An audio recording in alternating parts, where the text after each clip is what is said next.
오늘 평양을 방문한 대북 특사단이 김정은 위원장을 만나 문재인 대통령의 친서를 전달했습니다. 청와대는 상세한 방북 결과를 내일 발표할 예정입니다. 기무사가 계엄 문건을 작성하던 때 조현천 당시 기무사령관이 계엄 동원 대상 부대를 방문해 사단장을 만난 것으로 KBS 취재 결과 확인되었습니다. 합동수사단은 해당 부대를 압수수색하고 조 전 사령관의 방문 목적을 조사하고 있습니다. 용산 참사에 대한 경찰의 진상조사 결과가 9년여 만에 나왔습니다. 경찰은 최소한의 안전조치도 없이 특공대를 투입해 참사를 불렀고 비난 여론이 일자 조직적인 댓글 활동을 펼친 것으로 드러났습니다. 정부가 서울과 수도권에 30만 호 이상의 신규 주택을 추가로 공급하겠다고 했는데 과천과 광명 등 8곳이 신규 택지 후보로 꼽히고 있습니다. 정부는 추석 전에 신규 택지 후보지를 발표할 계획입니다.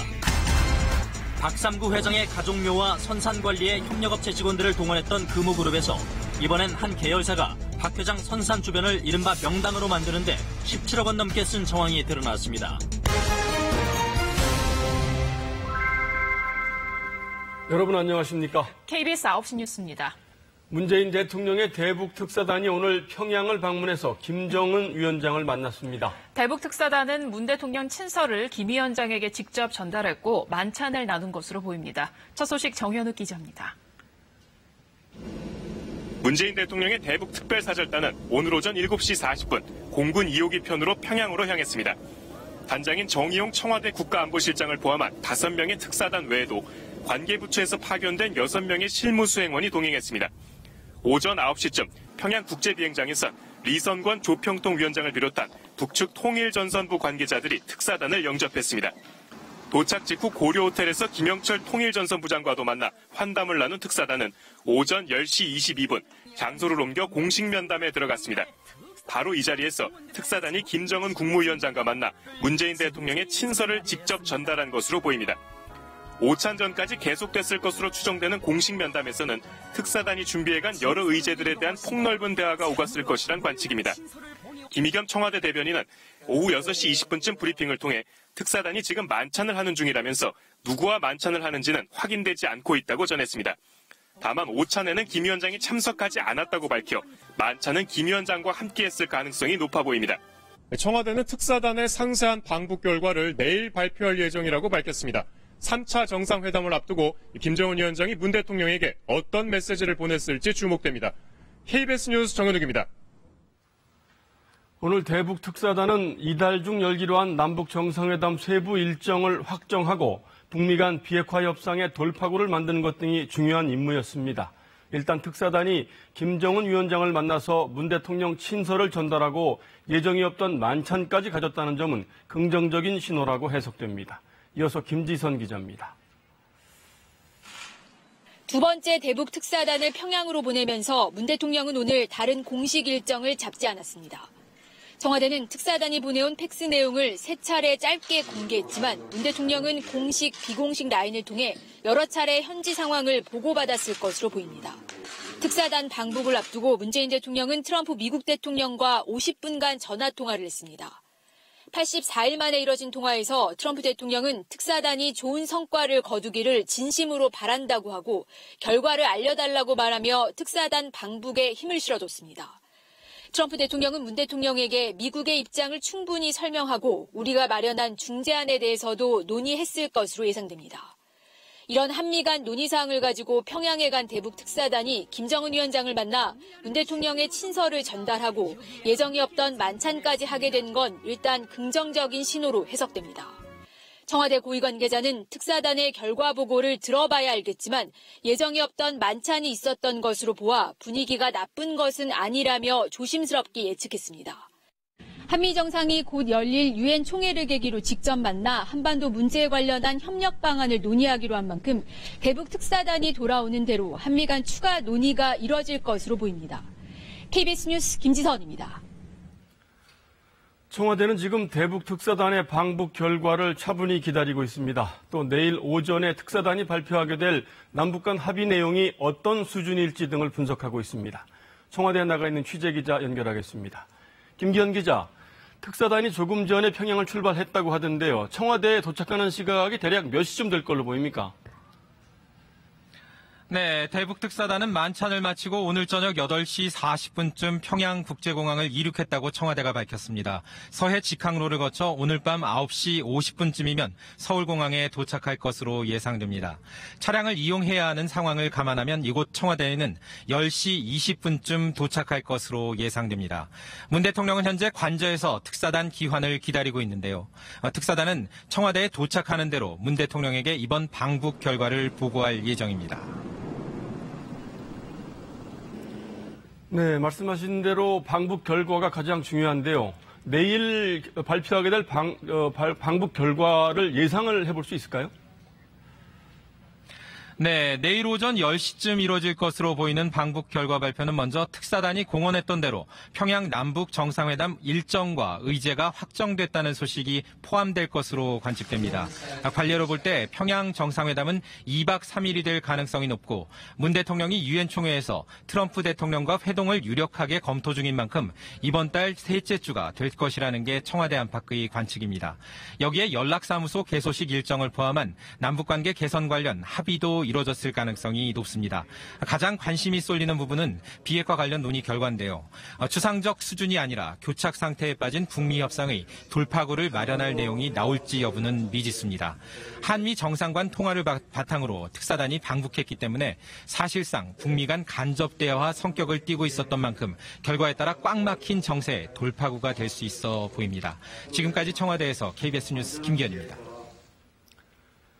네, 정기국회 교섭단체 대표 연설 주요 내용 오늘은 두 번째로 자유한국당 김성태 원내대표입니다. 김 원내대표는 현 정부의 소득주도 성장 정책을 강도 높게 비판했습니다. 핵심 내용 직접 들어보시겠습니다. 나라 경제를 끝판으로 내모는 소득주도 성장 구판을 당장 멈춰주십시오. 가감한 정책 전환으로 출산 장려금 2천만 원을 지급하고 이 아이가 성년에 이르기까지 국가가 1억 원의 지원금을 지급할 수 있도록 해야 합니다. 개헌과 선거구제 개편을 동시에 추진해서 저항적 대통령제 폐단을 종식하는 한편 국회의 국민 대표성과 비례성을 강화할 것을 제안합니다. 각 당 대표와 원내대표가 참여하는 가칭 붉은 깃발 뽑기 비상경제 협치회의를 제안합니다. 네, 오늘 이 연설에서 김성태 원내대표는 작심한 듯 원고에도 없던 말을 꺼내며 문희상 국회의장을 비판했습니다. 문희상 국회의장이 청와대 스피커, 즉 청와대 대변인 역할을 하고 있다는 얘기였습니다. 이에 대해서 문 의장은 국회에 대한 모욕이라며 불편한 심기를 드러냈습니다. 황현택 기자입니다. 연설 말미에 김성태 원내대표는 갑자기 원고에 없던 말을 꺼냈습니다. 이틀 전 정기국회 개원 연설에서 판문점 선언 국회 비준을 촉구한 문희상 국회의장을 정면으로 겨냥했습니다. 어떻게 입법부 수장께서 블루하우스 스피커를 자처하십니까? 어떻게 심판이 선수로 뛰려고 하실 수가 있습니까? 민주당 의원들은 야유를 쏟아냈고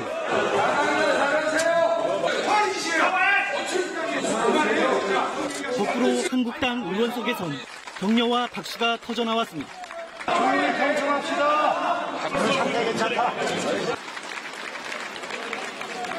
이후 연설은 고성에 묻혀 들리지 않을 지경이었습니다.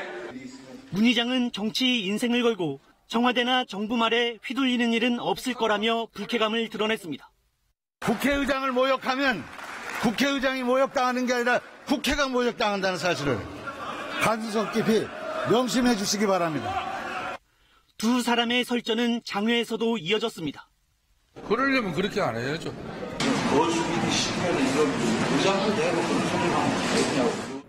오늘 연설에 대해 한국당은 민심을 대변한 것이라고 평가했지만 나머지 4개 정당들은 저속한 말잔치에 불과했다고 호평했습니다. KBS 뉴스 황현택입니다. 박근혜 전 대통령 탄핵 정국 당시 조현천 전 기무사령관의 미심쩍은 행적들이 속속 드러나고 있습니다. 조현천 전 사령관이 기무사 계엄문건이 작성되던 시기에 실제 계엄령이 발동되면 투입될 일선 부대들을 방문했던 사실이 추가로 확인됐습니다. 기무사령관이 일선 야전부대 사단장들을 직접 만나서 구체적인 계엄 실행 계획 등을 논의한 것이 아닌가 하고 집중적인 조사가 시작됐습니다. 강병수 기자의 단독 보도입니다. 박근혜 전 대통령 탄핵 한 달 전인 2017년 2월 10일 조현천 전 기무사령관이 탄핵 전 마지막으로 청와대를 방문합니다. 이 방문 뒤 조 전 사령관의 수상한 행적이 시작됩니다. KBS가 확보한 조 전 기무사령관의 관용 차량 운행 기록입니다. 마지막 청와대 방문 닷새 뒤인 2월 15일 조 전 사령관은 강원도 화천의 7사단을 방문했습니다. 이전에는 한 번도 확인되지 않던 군부대 방문 내역이 드러난 겁니다. 군검 합수단은 계엄 계획 수립 단계에서 도움이 될지를 판단하기 위해 조 전 사령관이 7사단을 방문한 것으로 보고 있습니다. 그 뒤 2월 28일 운행 기록엔 암호 같은 520이라는 숫자가 나옵니다. 경기도 양평에 24단을 방문했다는 기록입니다. 24단은 기무사가 만든 계엄 문건 속에 계엄령이 발령되면 국회 등 국가 주요 기관을 점거하는 부대로 적시돼 있습니다. 조 전 사령관은 특히 이곳에서 5시간을 머무르며 강모 사단장을 만난 것으로 확인됐습니다. 병력과 화력이 집중되어 있는 그러한 곳은 잘 방문하지 않습니다. 야전에 있는 기무 부대를 통해서 보고를 받는 시스템이지 직접 사령관이 야전 부대를 방문하는 것은 매우 이례적입니다. 조 전 사령관이 이 부대들을 방문한 시기는 기무사의 비밀 조직에서 계엄령 문건 작성이 진행되던 때였습니다. 합수단은 조 전 사령관의 이 같은 부대 방문 기록을 확인하고 어제 해당 부대를 압수수색했습니다. 또 김모 7사단장을 임의 동행해 조사했습니다. 합수단은 또 다른 관련자들도 소환해 조 전 사령관이 해당 부대를 찾은 목적이 뭔지 수사를 벌이고 있습니다. KBS 뉴스 강병수입니다. 이번엔 박근혜 전 대통령과 양승태 사법부의 은밀한 거래 정황을 보여주는 사례도 추가로 포착됐습니다. 박 전 대통령에게 몰래 미용 주사를 놔주던 비선진료의 핵심 김영재, 박채윤 부부의 특허 소송 관련 정보를 양승태 사법부가 청와대에 몰래 제공했다는 소식은 이미 전해드렸죠. 그런데 이 부부와 법정 다툼을 벌이던 경쟁업체는 물론 경쟁업체 소송 대리 업무를 맡았던 법무법인까지 별다른 이유 없이 특별 세무조사를 받았던 것으로 드러났습니다. 박 전 대통령 개인적인 민원을 양승태 사법부가 거들어준 꼴입니다. 이어서 홍성희 기자의 단독 보도입니다. 박근혜 전 대통령에게 미용 주사를 놓는 등 비선 진료 사실이 드러난 김영재, 박채윤 씨 부부. 부인 박 씨는 2013년 12월 경쟁 무역업체와 벌이던 의료용 실특허권 소송에서 이길 수 있도록 청와대에 도움을 요청했습니다. 최순실 씨를 통해서입니다. 그리고 이듬해 4월 경쟁업체들은 관세청의 특별 조사를 받았습니다. 그런데 이뿐이 아니었습니다. KBS 취재 결과 국세청도 100일 넘게 세무조사를 벌인 것으로 확인됐습니다. 경쟁업체 대표는 박 씨의 고소로 불구속 상태에서 재판을 받던 중 이례적으로 출국 금지까지 당했습니다. 박 씨 부부 경쟁업체의 소송을 돕던 법무법인도 비슷한 시기 국세청 특별 세무조사를 받은 사실이 확인됐습니다. 10여 명이 투입돼 한 달 넘게 특별 세무조사를 벌였지만 국세청은 아무런 설명이 없었던 것으로 전해졌습니다. 박 씨의 경쟁업체 압박에는 대법원까지 개입했습니다. 대법원은 박 씨의 특허 소송이 진행 중이던 2015년 청와대 법무비서관의 요청을 받고 박 씨의 경쟁업체를 대리한 법무법인의 수입 내역 자료를 고스란히 청와대에 넘겼습니다. 대법원은 또 대법원에 계류 중이던 박 씨 사건에 대해 법률 검토를 한 보고서도 만들어 청와대에 건넨 것으로 확인됐습니다. 대법원이 박 전 대통령의 사적인 민원을 해결하는 일까지 나선 겁니다. 검찰은 내일 곽병훈 전 청와대 법무비서관을 소환해 소송 지원 경위를 조사하는 한편 필요한 경우 박근혜 전 대통령도 조사할 계획입니다. KBS 뉴스 홍성입니다. 2009년 발생한 용산 참사에 대한 경찰의 진상조사 결과가 발표됐습니다. 당시 경찰은 최소한의 안전조치도 없이 특공대를 투입해 철거민들을 진압했고 비난 여론이 일자 조직적인 댓글 활동을 펼친 것으로 드러났습니다. 이런 진실이 밝혀지기까지 9년 8개월이 걸렸습니다. 김준범 기자가 보도합니다.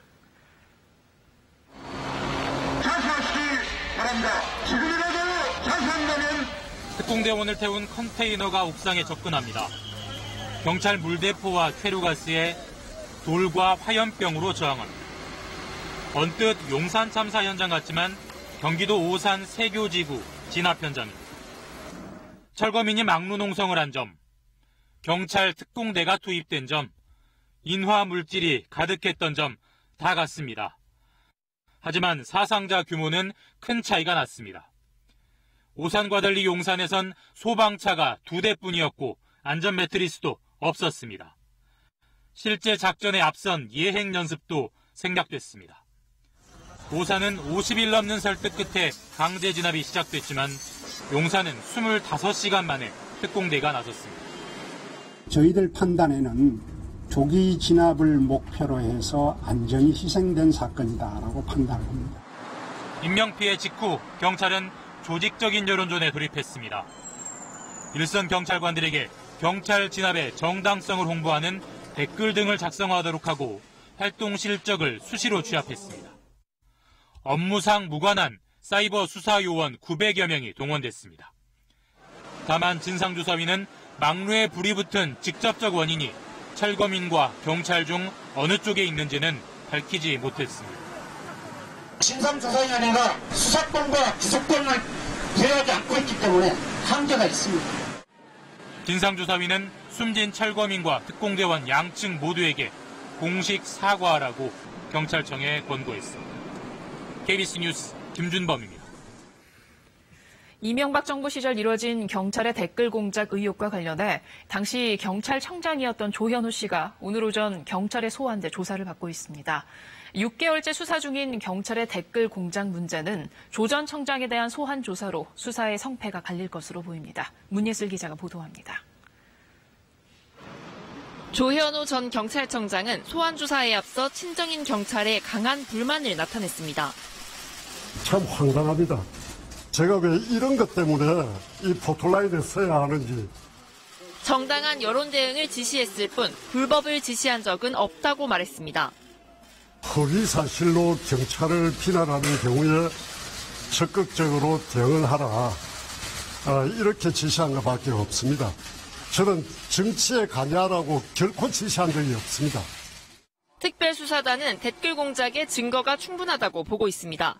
경찰관들이 차명 아이디로 쓴 트위터 계정 등을 역추적해 2011년 서울시장 선거 당시 박원순 당시 후보를 종친초라고 이념 공세한 글, MBC 파업은 북한이 찬양하는 것이라는 글 등을 다수 확보했습니다. 특별수사단은 이처럼 정치 편향적인 온라인 활동을 5만여 건 찾아냈습니다. 실제 글을 쓴 경찰관들로부터 당시 조현우 청장 등 지휘부에 지시가 있었다는 진술을 확보한 것으로 전해졌습니다. 특별수사단은 이를 근거로 조 전 청장이 댓글 내용까지 구체적으로 개입한 것은 아닌지 추궁하고 있습니다. 전직 경찰청장이 검찰이 아닌 경찰에서 소환 조사를 받는 것은 이번이 처음입니다. 경찰 지휘부는 조 전 청장에 대해 구속영장을 신청할지 여부를 고심하고 있습니다. KBS 뉴스 문예슬입니다. 정부가 집값 잡기에 총력전을 펼치고 있습니다. 서울과 수도권에 30만 호 이상의 신규 주택을 추가로 공급하겠다고 했는데 경기도에서는 과천과 광명 등 8곳이 신규 택지 후보로 거론되고 있습니다. 후보지는 추석 전 발표될 예정입니다. 먼저 김나나 기자가 보도합니다. 경기도에서 추가 신규 택지 후보로 꼽고 있는 지역은 모두 8곳입니다. 과천과 광명, 그리고 안산 2곳과 의정부, 시흥, 의왕, 성남 등입니다. 전체 542만 제곱미터, 3만 9천여 호 규모입니다. 지구 지정을 완료한 지역 등을 합하면 현재까지 경기도 21개 지역, 모두 9만 6천 호 사업지가 윤곽을 드러낸 겁니다. 정부는 이곳들을 포함해 30만 호 이상이 공급될 서울과 수도권의 신규 공공택지 후보지를 추석 전 발표할 계획입니다. 김현미 국토부 장관은 오늘 과열된 부동산 시장에 대한 책임을 통감한다며 시행령을 개정해서라도 아파트 분양 원가도 공개하겠다고 밝혔습니다. 주택 공급은 수년이 걸리는 장기전인 만큼 당장 할 수 있는 것부터 고려하겠다는 겁니다. 서민들이나 특히 청년들 같은 경우에 미래에 대한 희망하고 직결되는 것이기 때문에 다른 어떤 정책보다 주택정책이 제일 아픈 행복 같은 거죠. 가을 이사철이 본격화하기 전에 공급 확대와 세제 강화를 망라한 강력한 부동산 대책을 내놔야 한다는 게 당정청의 일치된 의견입니다. 잇따라 발표된 규제책이 제대로 약발이 되지 않으면서 서울의 주택 가격은 역대 최장 기간 49개월째 오름세입니다. 가난주택에 넘어오시는 분들이 이제 많이 돈이 좀 있었죠. 특수 말씀해서 나왔던 물건도 다시 들어가고. 투기 지역 추가 지정과 공급 확대를 골자로 하는 8.27 대책 이후에 집값 추이가 내일 나오지만 상승세를 꺾기는 힘들다는 분석이 지배적입니다. KBS 뉴스 김나나입니다. 경기도의 신규 택지 후보지가 윤곽이 나타나면서 서울은 어느 지역일지 관심이 모아지고 있습니다. 서울시는 그린벨트 해제에 부정적인 입장을 밝히며 대신 역세권 주택을 확대하고 유휴지를 통해 택지를 공급하는 방안을 내놨습니다. 보도에 홍수진 기자입니다. 서초구 내곡지구, 알짜로 꼽히는 강남권 그린벨트입니다. 정부가 그린벨트를 풀어 아파트를 짓겠다고 하자 시장은 장소, 공급 물량까지 거론하며 반응하고 있습니다. 25만 평 특히 오늘 같은 경우 전화가 많이 왔어요.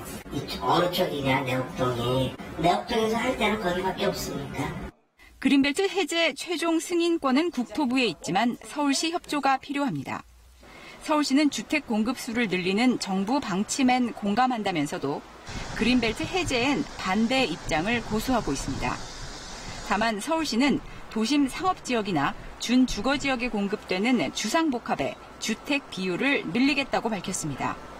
지금은 서울의 주상복합 주거용 비율이 70% 수준인데 임대주택 공급을 통해 이 비율을 높이거나 용적률을 높이는 방안 등이 거론되고 있습니다.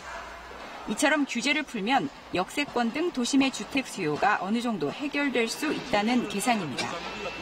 서울시는 또 폐교나 공장 이전터 같은 유휴지를 찾아서 주택 공급을 늘릴 방침입니다. 수요가 많은 주거랑 복합을 해서 짓게 되면 사실은 도시에 조금 효율적인 토지의 이용이라는 측면에서는 긍정적인 부분이 있다고 보여집니다. 그린벨트 해제는 불가하다는 게 서울시 입장이지만 국토부와의 협의 결과를 통해 최종 조율될 전망입니다. KBS 뉴스 홍수진입니다. 지난달 발표된 종합부동산세 인상 방안에도 부동산 시장이 반응이 없자 정부와 여당은 부동산 관련 세금 부담을 더 늘릴 방침입니다. 대출 규제를 강화하는 방안도 검토 중인데 모두 추석 전에 확정할 계획입니다. 신선민 기자입니다.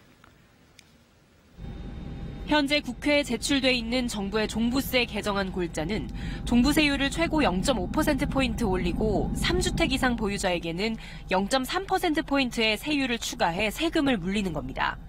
하지만 좀처럼 집값이 잡히지 않자 정부와 여당은 보다 강력한 안을 검토하고 있습니다.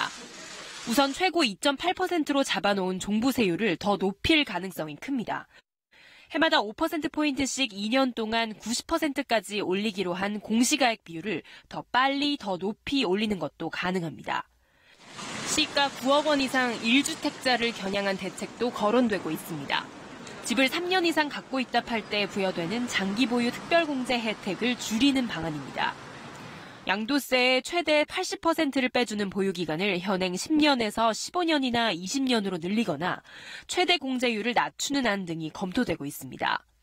1주택자의 부담 증가가 집값 안정에 도움이 될지와 특히 은퇴 세대가 세금 증가에 대해 갖게 될 불만이 부담입니다. 가격이 오히려 더 불안 양상을 보이니까 정부에서 서둘러서 추가 대책을 마련 중에 있습니다. 시장 진단에 대한 것과 시장에 대한 대책 둘 다 어느 정도 실패한 것이 아닌가. 신규 주택 임대사업자에 대해 임대소득세나 종부세 등에서 어떤 혜택을 얼마나 줄일지도 관심입니다. 금융당국은 현재 별다른 규제가 없는 임대사업자 대출의 담보 인정 비율, 즉 LTV 규제를 적용하는 방안도 검토하고 있습니다. 정부는 이 같은 부동산 세제와 대출 규제 강화 방안을 추석 전에 발표할 예정입니다. KBS 뉴스 신선민입니다. 금호아시아나 박삼구 회장의 가족 묘화 선산 관리에 협력업체 소속 비정규직 직원들이 동원된 사실 지난 7월 보도해드렸는데요. 이번에는 금호그룹의 한 계열사가 박 회장 일가의 선산 주변을 명당으로 꾸미는 작업에 17억 원 이상 쓴 정황이 확인됐습니다. 박지성 기자가 단독 보도합니다. 박상구 금호아시아나 그룹 회장의 선산입니다. 2013년 7월 서울에 있는 금호그룹의 한 계열사가 선산 맞은편에 있는 석산 두 곳을 11억 6천만 원에 사들였습니다. 석산을 매각한 업체는 개발권을 포함해 시세보다 높은 가격에 넘겼다고 밝혔습니다. 그런데 이 계열사는 능선에 돌과 흙을 채우고 나무를 심는 등 개발보다는 복구에 공을 들였습니다. 복구된 두 산 사이의 평지입니다. 진입로조차 없는 맹지지만 이렇게 조경수가 빽빽하게 심어져 있습니다. 능선을 복구하는데 1년 6개월이 걸렸고 비용도 5억 8천만 원이 들었습니다. 여기는 거의 그냥 조경수가 복구를 하더라고요. 저희들이 관내에 많이 있는 데가 아니고 좀 특이한 상황이라 기억을 하고 있습니다. 풍수지리학적으로 복구를 좋게 해야 되네 어쩌네 저네 그런 얘기는 많이 드렸어요. 복구를 해야 되고 저희가 민둥사를 놔두면 안 되고 나무도 심어야 되고 줘야 된다고. 해당 계열사는 금호그룹 계열사들의 건물관리 용역이 주업입니다. 매입 당시 석산 개발과 골재 생산을 사업 목적에 추가했지만 지난 5년 동안 관련 매출은 전혀 없습니다. 계열사 측은 박 회장 선산에 대해서는 아는 바가 없다고 해명했습니다. 토사라든지 골재는 상당히 많이 필요하거든요. 그러니까 저희는 그것으로 해서 내가 수익을 내면 좋겠구나 이제 그런 생각을 하고 있는 거라서. 하지만 석산 복구가 마무리된 2014년 12월 토속 채취 허가도 끝나 개발이나 골재 생산이 불가능한 상황입니다. 이 같은 의혹에 대해 금호그룹 측은 공식 입장이 없다고 밝혔습니다. KBS 뉴스 박지성입니다. 그런가 하면 금호아시아나 계열사인 금호아시아나 문화재단은 공익사업에 쓰겠다며 계열사들에게 받은 돈으로 창업주의 자택 주변 땅을 샀다가 적발됐습니다. 다른 대기업 계열 공익법인들도 공익 목적이 아닌 곳에 돈을 쓴 경우가 많아 국세청이 전수조사에 나섰습니다. 이중근 기자입니다. 금호아시아나그룹은 창업주 고 박인천 회장의 주택과 주변 땅을 시민문화관으로 만들어 오늘 일반에 공개했습니다. 금호문화재단이 기념관을 만들겠다며 그룹 계열사들로부터 돈을 받아 이 일대를 사들인 건 지난 2003년입니다. 15년이 지나서야 공익사업을 시작했다는 건데 현행법상 공익법인은 증여세 면제 등의 세제 혜택을 받는 대신 그 돈은 3년 안에 공익사업에 써야 합니다. 그러니까 세금 혜택만 받고 규정은 어겼다는 얘기입니다. 국세청은 이 같은 사실을 적발하고 증여세와 가산세 30억여 원을 추징했습니다. 다른 대기업 계열 공익법인도 당초 취지와 다르게 돈을 쓴 곳이 적지 않았습니다. 국세청이 지난해 말부터 지금까지 적발한 공익법인은 36곳, 모두 410억여 원을 추징했습니다. 출연받은 미술품 등을 전시하지 않고 계열사에 무상으로 빌려준 곳도 있었고 계열사 퇴직 임원은 5년 안에 공익법인의 이사가 될 수 없는데도 이를 어긴 것도 여러 곳 있었습니다. 출연 재산을 공익이 아닌 사주 일가를 위해 사용하거나 공익법인이 계열법인과 부당한 내부 거래를 하고 있는지 중점적으로 검토하고 있습니다. 국세청은 올해 말까지 대기업 계열 공익재단 200여 곳에 대해 전수조사를 벌이고 이후로도 공익법인 전담팀을 통해 상시 감독할 계획입니다. KBS 뉴스 이중근입니다.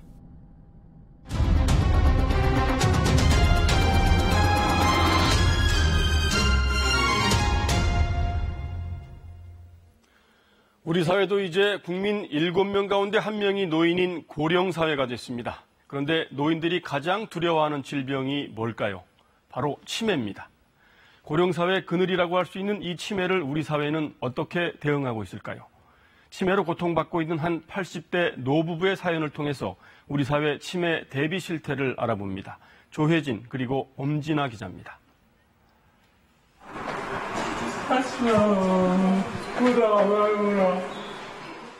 치매를 앓는 부인을 만난 심중석 할아버지. 하나, 둘, 셋. 아이고 힘도 세다. 내가 접었다. 웃어라. 햇살 좋은 날 요양원 뒷마당. 오빠해봐.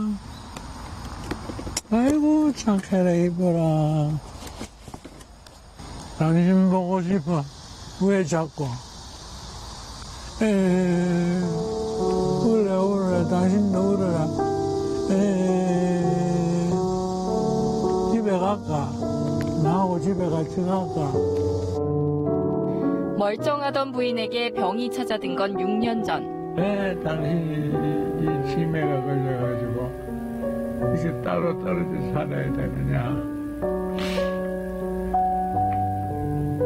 평생을 같이 산다 해도 자는 시간 빼고 나고 그게 반 시간 반인데. 하루도 빼놓지 않는 80대 노부부의 마지막 로맨스.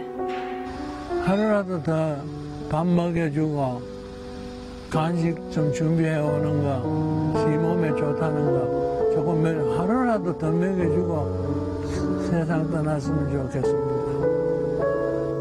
언젠가는 떠나보내야 한다는 걸 알기에 할아버지는 투병 기록을 일기에 남기고 있습니다. 잘 자라고 하고 그냥 돌아왔는데 오늘 별로 웃지 않아서 좀 서운했다. 많이 웃었으면 좋을 텐데. KBS 뉴스 조혜진입니다.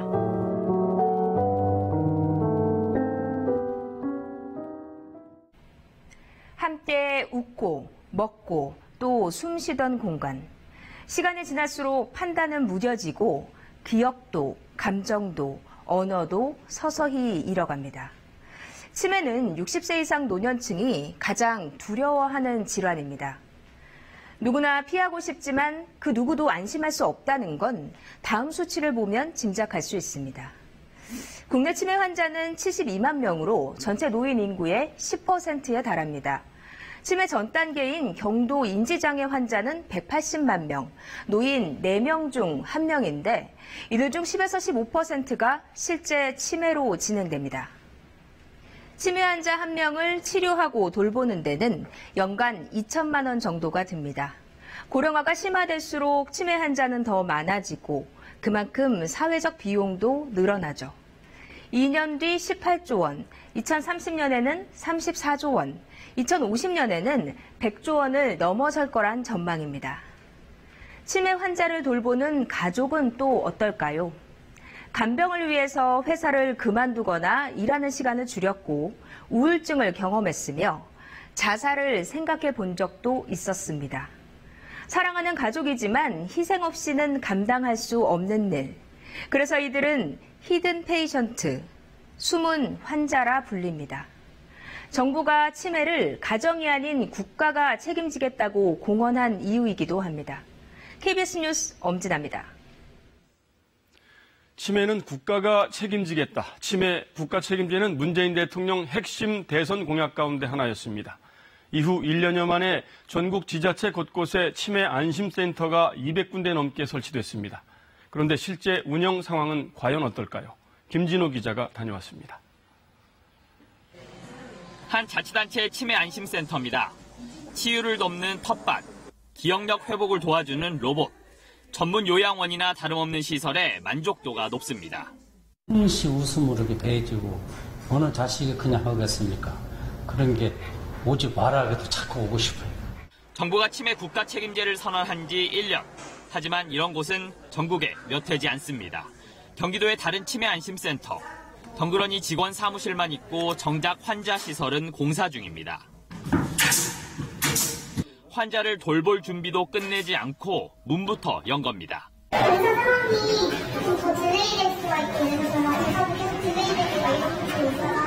간단한 치매 검사 외엔 할 수 있는 게 없는 곳도 있습니다. 시설을 확장을 해서 센터를 구비해야 되는데 확장하는데 좀 시간이 좀 걸릴 것 같아서 공약을 지키려고 전국 250여 곳에 치매 안심센터를 열긴 했지만 현재 정상 운영되는 곳은 80여 곳에 불과합니다. 치매를 가정에 맡기지 않겠다며 환자 가족시설과 낮 시간에 환자를 돌봐주는 치매 쉼터를 센터마다 최소 한 곳 이상 두도록 했지만 아직 절반 수준입니다. 5천여 명을 뽑겠다던 인력도 절반을 못 채웠고 임상심리사가 없는 곳도 85%나 됩니다. 현장 사정은 고려하지 않고 예산부터 확보하다 보니 집행된 예산은 7%에 그쳤습니다. 많이 부실하다 이런 생각이 들어서 정부는 이거에 대한 좀 대책을 좀 더 치밀하게 세워서 정말로 치매 환자와 가족들한테 도움이 될 수 있도록. 정교한 정책 시행은 없고 의욕만 앞세운 치매 안심센터. 환자와 가족들에게 병만큼 아픈 실망을 주고 있습니다. KBS 뉴스 김진호입니다. 태풍 제비가 덮치는 바람에 일본 오사카 간사이 국제공항이 고립됐다는 소식 어제 전해드렸죠. 고립됐던 여행객들 수천 명은 오늘 겨우 공항을 빠져나왔습니다. 한국인 여행객들도 당초 알려진 것보다 훨씬 많은 인원이 고립돼 있었던 것으로 보입니다. 현지에서 나신아 특파원입니다. 밀어닥친 바닷물에 인공섬에 있는 간사이 공항 활주로가 순식간에 잠겨버립니다. 육지와 연결된 다리가 파손돼 정전과 통신 두절 속에 3천여 명이 밤새 고립됐습니다. 한국 여행객도 당초 알려진 50여 명보다 훨씬 많은 최소 수백 명이 있었던 것으로 보입니다. 중국팀은 진짜 빨리 나갔고 한국 사람들은 진짜 엄청 기다렸어요. 한국 사람들 아직도 엄청 많아요. 고립감 속에 공포의 시간을 이겨낸 여행객들. 공항과 일부 항공사 측의 보살핌이 부족했다는 불만이 잇따랐습니다. 공항에서 이제 처음에는 아무것도 준비가 안 된 거예요. 이제 물도 없고 식량도 없고 아무것도 없어서 저희가 박스를 주워왔어요. 이른 아침부터 임시 배편 등을 동원한 탈출 작전이 시작됐습니다. 간사이 공항 내 선착장에서 오사카만 건너편 고베 공항 선착장을 잇는 배편이 온종일 운영됐습니다. 간사이 공항에 고립됐던 여행객들은 임시 배편을 통해 간신히 빠져나왔습니다. 기다리는 사람이 워낙 많았기 때문에 배를 이용하기 위해 긴 시간을 기다려야 했습니다. 버스를 타고 배를 타고 다시 버스를 타는 과정의 반복. 파손을 피한 다리 한쪽으로 버스 통행이 재개됐지만 운행 편수는 적었습니다. 항공기 이착륙에 필요한 통신 장비 등이 침수되거나 파손돼 공항 정상화까지는 상당한 시간이 소요될 것으로 예상됩니다. 공항 운영에 관련해서는 저희가 아직 알 수 없는 부분이지만 좀 더 상황을 지켜보면서 추후 어떻게 해야 될지 대처를 해야 될 것으로 보입니다. 이번 태풍으로 오사카 등에서 10여 명이 숨졌고 600여 명이 다쳤습니다. 고베에서 KBS 뉴스 나신합니다. 3명의 사상자가 생긴 삼성전자 기흥사업장 이산화탄소 누출 사고 원인은 소방설비 결함 때문인 것으로 보입니다. 삼성 측은 책임을 통감한다며 피해자와 가족들에게 사과했습니다. 이현준 기자입니다. 이산화탄소 누출 사고는 삼성전자 기흥사업장 지하 1층 이산화탄소 보관실에서 발생했습니다. 지상 3층으로 연결된 배관에서 이산화탄소가 누출되면서 그 압력으로 벽이 뚫렸습니다. 복도에 있던 협력업체 직원들이 현장에서 쓰러져 1명이 숨졌고 2명은 아직 의식을 찾지 못하고 있습니다. 당시 협력업체 직원들은 이산화탄소 누출과는 전혀 관계가 없는 작업을 하고 있었습니다. 저희가 공사를 한 부분이 아니에요, 그쪽은. 그건 저희 장비도 아니고 저희가 시공한 것도 아니고. 그 설비에 대해서 저희가 손을 댈 수가 없는 상황이었었고. 복도에서 대기하고 있다가 난리가 난 거예요. 이와 동시에 지상 1층 전기실에서도 화재 감지기 오작동으로 이산화탄소가 누출된 것으로 경찰은 확인했습니다. 이 때문에 소방 설비에 근본적인 결함이 있었을 가능성이 크다는 분석이 나옵니다. 이산화탄소 보관실은 관리와 보수 유지 책임이 협력업체가 아닌 삼성전자에 있는 것으로 확인됐습니다. 삼성 측은 재발 방지를 위해 대책을 마련하겠다며 사과했습니다. 회사 사업장에서 불의의 사고가 발생한 것에 대해 책임을 통감하며 사고를 당한 직원과 그 가족분들께 진심으로 사과드립니다.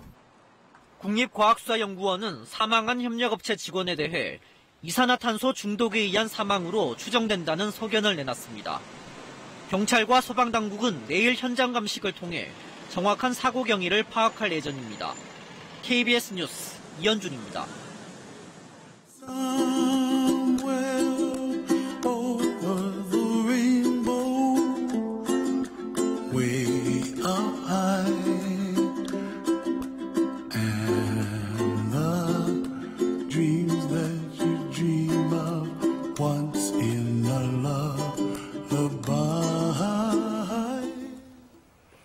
네, 영상 보신 것처럼 기다리던 가을이 성큼 다가왔는데 우리나라에 들어온 난민들에게는 난민 인정 소식이 요원하기만 합니다. 이집트인 난민 신청자 4명이 20일째 단식을 하다가 2사람이 쓰러져 병원으로 이송됐습니다. 목숨을 걸고 우리나라에 들어와 난민 인정을 기다리고 있는 이들의 절박한 이야기를 윤보미 기자가 들어봤습니다. 물과 소금으로만 버틴 지 20일, 결국 병원으로 후송됐습니다. 이집트에서 정부 비판 기사를 썼다 기소돼 한국행을 택한 A씨. 심사기간 1년 2개월, 하지만 난민 인정이 안 됐습니다. 짤막한 불가 통지서를 받기까지 인터뷰 2번이 고작이었습니다. I am not stop hunger strike. Is Korea government not show my folders. 이 이집트인 부부는 1년 4개월 동안이나 난민 인정 여부가 결정되지 않았습니다.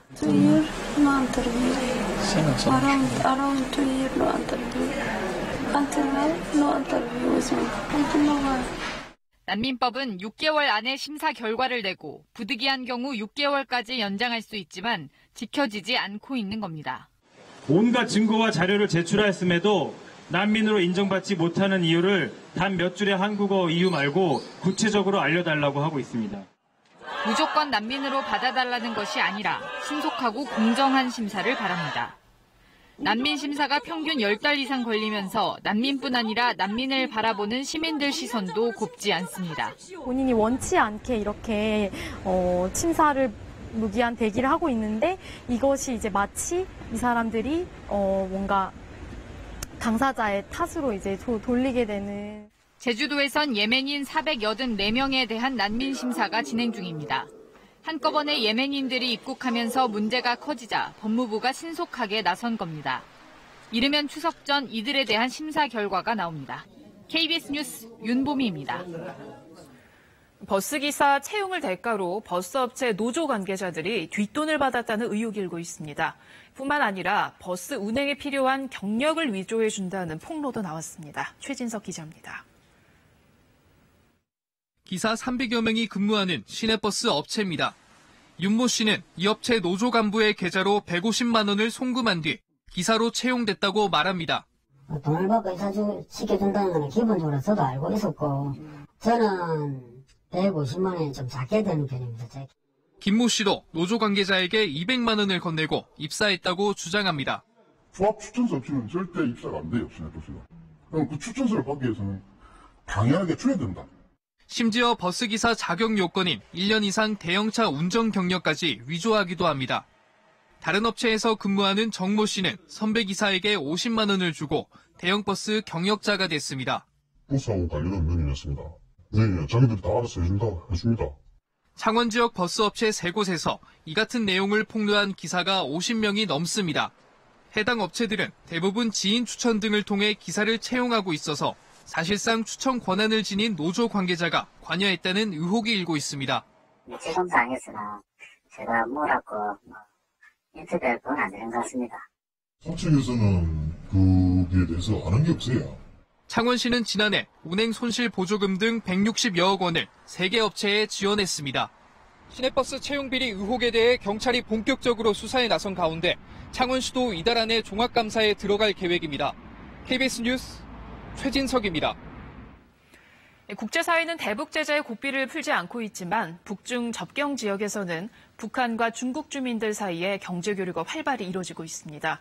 물류와 관광 중심으로 북중 경제적 공생 관계가 강화되는 모습인데 윤진 기자가 압록강 주변 지역을 취재했습니다.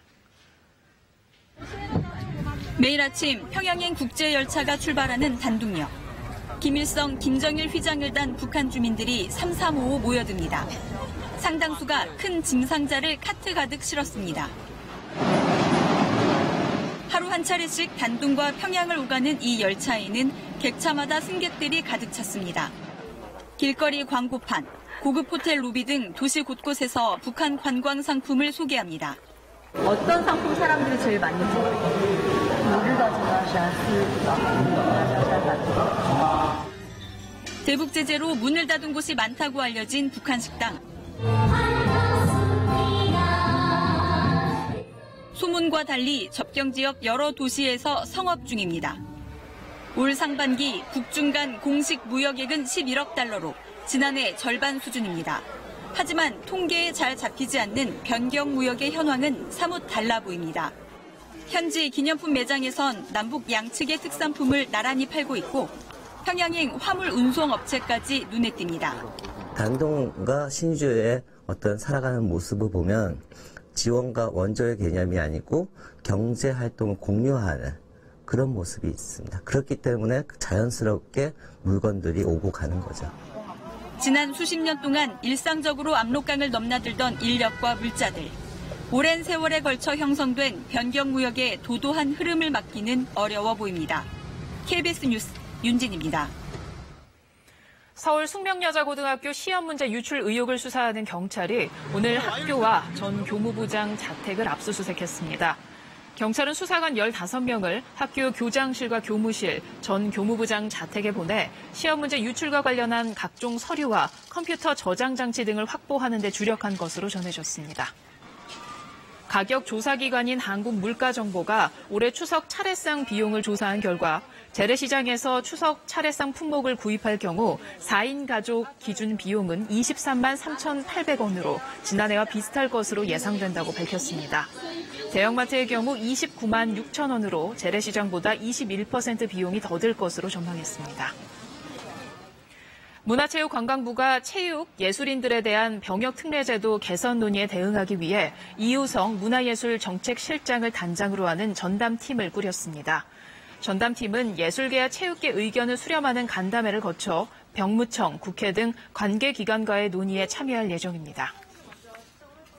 횡령과 배임, 탈세 등 8천억 원대 경영비리 혐의로 재판에 넘겨진 조성래 효성그룹 명예회장이 2심에서도 징역 3년의 실형을 선고받았습니다. 서울고법 형사 7부는 오늘 항소심 선고 공판에서 장기간에 걸쳐 거액의 조세 포탈이 있었고 회계 분식을 통한 법인세 포탈이 계획적이고 조직적이었다면서 징역 3년과 벌금 1,352억 원을 선고했습니다.